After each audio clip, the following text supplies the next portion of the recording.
Hello viewers, I am ReaverJolt and I want to say thank you so much for subscribing to my channel. I honestly can't believe 1,000 of you would enjoy my content. I never in my right mind thought that I'd see the day that I'd reach this milestone. Now of course I do understand that in the grand scheme of things, 1,000 subscribers is quite small compared to the millions of other YouTubers who have millions of subs, but that doesn't matter here. What matters is that I was able to provide Monster Hunter content in a clean environment, especially now with what's going on in the world. So to celebrate 1,000 subscribers, I want to do a couple things in this video. First will be a story about my life as a Monster Hunter fan, from how I first got into the franchise to how I started this YouTube channel. After that, I will be showing off a challenge that I attempted for this special occasion. Now before we get started, I want to mention that I did check my analytics and I did reach over 4,000 hours of watch time in the last 365 days. And now that I hit 1,000 subscribers, I should get partnered on YouTube and monetize my videos, right? Wrong. You see, monetizing videos for a channel my size is not a good idea as I'll barely make a penny if I get partnered. While it would be nice for me to generate some income, especially if a video gets lots of views, doing so now would not be wise for me. I'll maybe want to wait until I reach 100,000 or even 500,000 subs before I even consider monetizing my videos. Plus ads would be annoying for you guys if I did it early. The only feature that I'm looking forward to as a result of this milestone is the community tab. I will have to wait a while before I have access to it though, but I'm excited because the community tab will be a better way for me to update you guys than on Twitter. On top of that, I can do polls for challenges or other video ideas so you guys can choose. Oh, and I have a question for you guys as well. How did you find my channel? I'm genuinely curious and would love to read your comments about it. So with all of that out of the way, let's get into the video. In 2011, I was playing a good amount of RPGs, most of which were MMOs and some were games like Skyrim. But I didn't really enjoy those games enough to stick with them, so I looked for a game that had a good combat system and stood out from the rest. On the GameStop website, I found a game called Monster Hunter Tri. I saw a few trailers for it and looked at the reviews, but the reviews didn't matter to me. I bought the game and I started playing it. The early game grind was boring, but at the same time it was enjoyable. The first weapon I used at the time was the sword and shield. I struggled with my first monster. At the time it was Great Jaggy. Ah, the days when I was such a noob.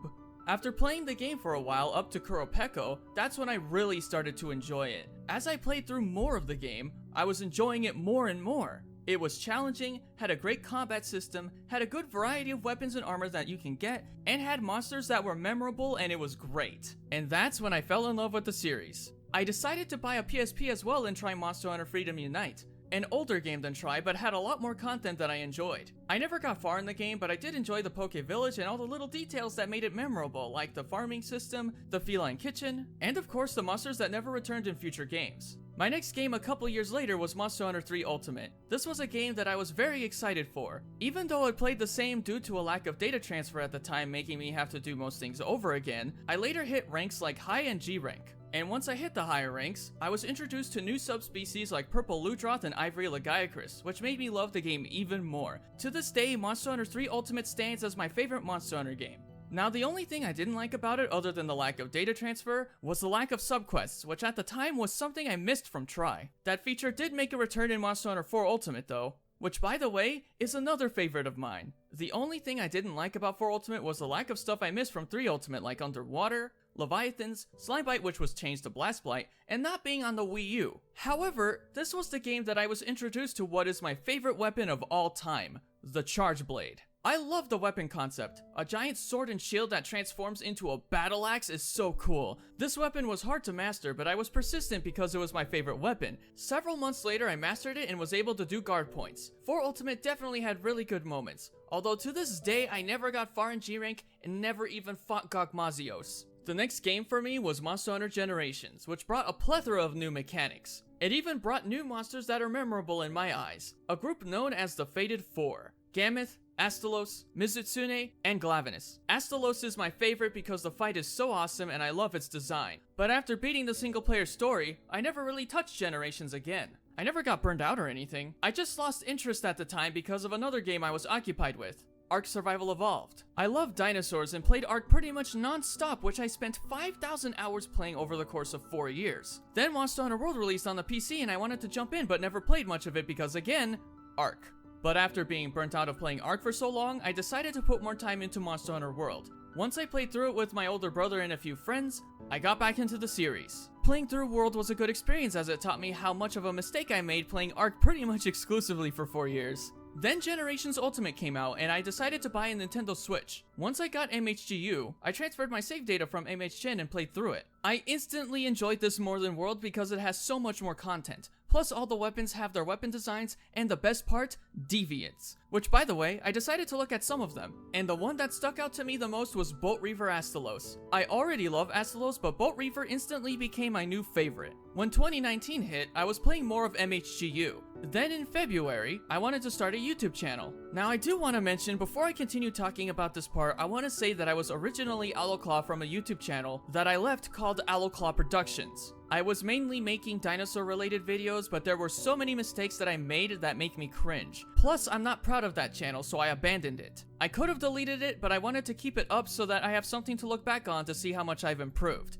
Now back to my current channel. So I wanted it to be a Monster Hunter channel specifically because I became passionate about the series. I was trying to think of a channel name at the time to see what would work. And I wanted it to revolve around Bolt Reaver Astalos. At first I wanted it to be ReaverJolt because it had a nice ring to it, and it's backwards from Bolt Reaver, but then I decided to look up to see if anyone else had the name, and unfortunately, there's a YouTuber called Gaming Bolt who also made Monster Hunter content, at least at the time, so I didn't want to risk having an existential content crisis, so I looked at the name again. I chose between either ReaverJolt, ReaverVolt, and ReaverJolt. So I chose Jolt as part of the name because it has a decent ring to it and I've kept the name ever since. And I wanted my channel to be family friendly too because I grew up with a conservative lifestyle. I generally view swearing as nasty talk that no one should ever have to deal with, especially in a particular interest. Then I made my first video. Now apart from this video being cringy, I was able to get footage of Bolt Reaver Astalos for the first time, and I was able to beat it. It was actually my first victory over a deviant monster, and I'm glad it was Bolt Reaver Astalos. At that point, I was worthy of having it as my mascot.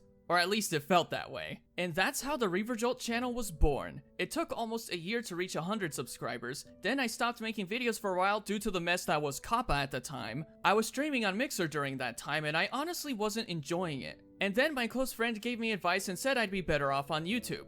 Then I had to evaluate where I wanted to be. I knew in my heart that I loved making videos, so I inevitably returned to YouTube. And ever since then, I was making videos again, and I'm still to this day enjoying every moment. And here I am now making videos for your knowledge and entertainment. I also stream on Twitch as well. I don't make a lot of Iceborne content right now because I feel it's overly saturated and I got the game on PC, which kind of forced me to fall behind on Iceborne content. So at this point, I'm still very much waiting for the next Monster Hunter game because I feel I'll love that game more than Iceborne, and I think it'll be a big opportunity for me to benefit from it in terms of how much it'll trend when it does get announced. So now let's get to what you guys have been waiting for, the bonus challenge. Now this challenge is special because it involves a monster that is special to this channel. You guys already know at this point, Bolt Reaver Astalos. Today, we're going to answer the question, is it possible to beat EX Bolt Reaver Astalos without breaking a single monster part?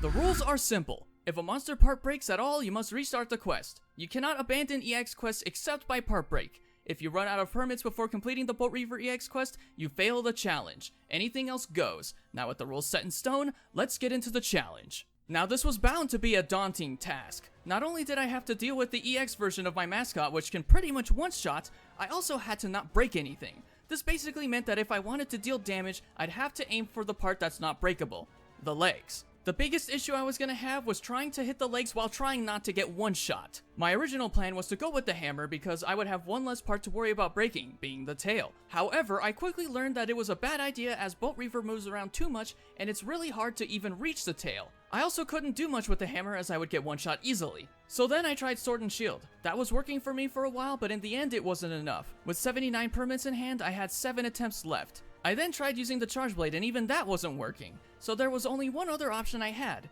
the Dual Blades. More specifically, Valor Dual Blades. I decided to go with these because while the damage output isn't amazing, the mobility and evasion plus not having to worry about stamina drain was a good call. And the strategy was working for a while, but I was still getting one shot left and right. So then I had to think, did I want to keep going or try and make an armor set that may save me in the long run?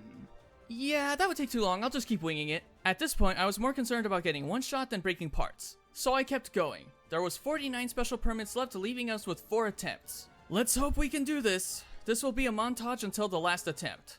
Attempt number 4.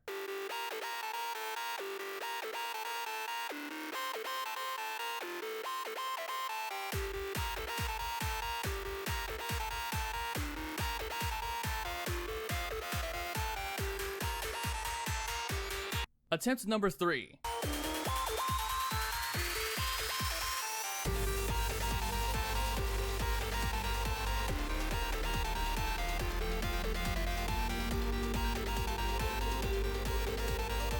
Attempt number 2.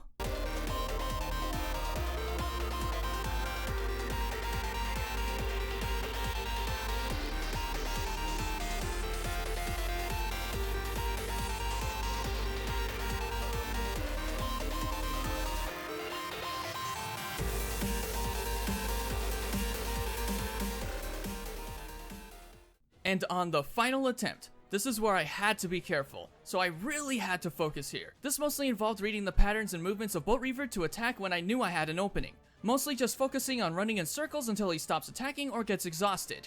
If I even made one mistake, I'd get one shot. This run honestly felt like I was going in with no armor. I did make a couple of mistakes in the run resulting in 2 feints, so now I was down to 1 feint. If I lose here, it's game over. There was a good amount of close calls. There were times I thought for sure I was dead, but I survived the attack that would normally one-shot you. This happened twice this run, and that's all because of Divine Blessing. Because of how long this quest was taking, it was down to 5 minutes left. I was having a gut feeling that I was close. My heart was pounding, and at this point it was down to whoever made a mistake, me or Bolt Reaver. But unfortunately, I was the one who made the last mistake. I stopped sprinting for a split second, which allowed Bolt Reaver to come out with the win, losing me this challenge. I know that this challenge can be done, but for now, at least for me, it is not possible to beat EX Bolt Reaver Astalos without breaking a single monster part. I have to say, out of all the challenges I've done on this channel, this one was by far the most brutal. All the challenges I normally do consist of entire games, but this one consisted of only one monster. I'm sure that if I hadn't made that last mistake, I would have beaten my mascot. But even though I lost, it was still worth it. I do want to mention that as I was in the final stretch of the fight, one of the members of my Discord server was cheering me on with Final Fantasy VII gifts, which was kind of funny. Once again, I want to thank all 1,000 of you for enjoying my content and subscribing to this channel. I really hope you enjoyed this 1,000 subscriber special video. You guys are incredible. The next milestone I hope to hit before the year ends is 10,000 subscribers. Thank you very much for watching, be kind to one another, and have a most wonderful day.